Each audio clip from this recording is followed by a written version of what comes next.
ఓం నమః శివాయ. పోలీస్ వర్గం విశిష్టత. పోలీస్ వర్గం కథ.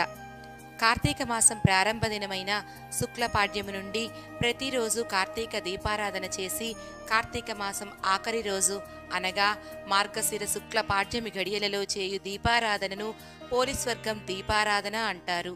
ఇందుకు సంబంధించిన ఒక కథ కలదు. దానిని వివరిస్తాను, శ్రద్ధగా వినండి. పూర్వం వారణాసి ప్రాంతంలోని విశాల నగరంలో రజకమ్మ అనబడే ఒక చాకలి స్త్రీ ఉండేది. ఆమెకు 7 కుమారులు. వారందరికీ వివాహాలయ్యాయి. ఆఖరి కోడలు దైవభక్తి కలిగి పెద్దల పట్ల గౌరవంగా ఉండేది.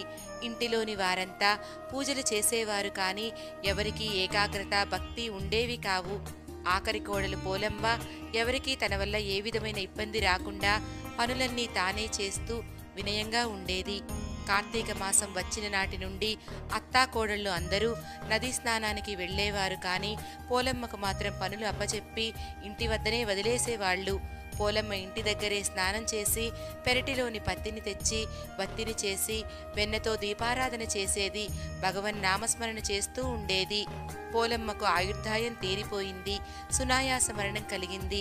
విష్ణుదూతలు విమానంలో వచ్చి పోలమ్మని విమానంలో ఎక్కించుకొని స్వర్గానికి తీసుకువెళ్తున్నారు. నదీ స్నానం చేస్తున్న వారంతా చూసి చాకలి పోలి స్వర్గానికి వెళ్తుందని కేకలు వేశారు. ఆ కేకలు విన్న మిగిలిన అత్తాకోడళ్ళు అందరూ తమ అజ్ఞానానికి విచారించారు. శరీరంతో విష్ణు సాన్నిధ్యం పొందడం పోలి చేసుకున్న సుకృత ఫలం అని ప్రశంసించారు. నాటి నుండి కార్తీక బహుళ అమావాస్యను పోలీస్ వర్గానికి వెళ్లిన రోజుగా పోలీస్ వర్గంగా ప్రశస్తమైంది.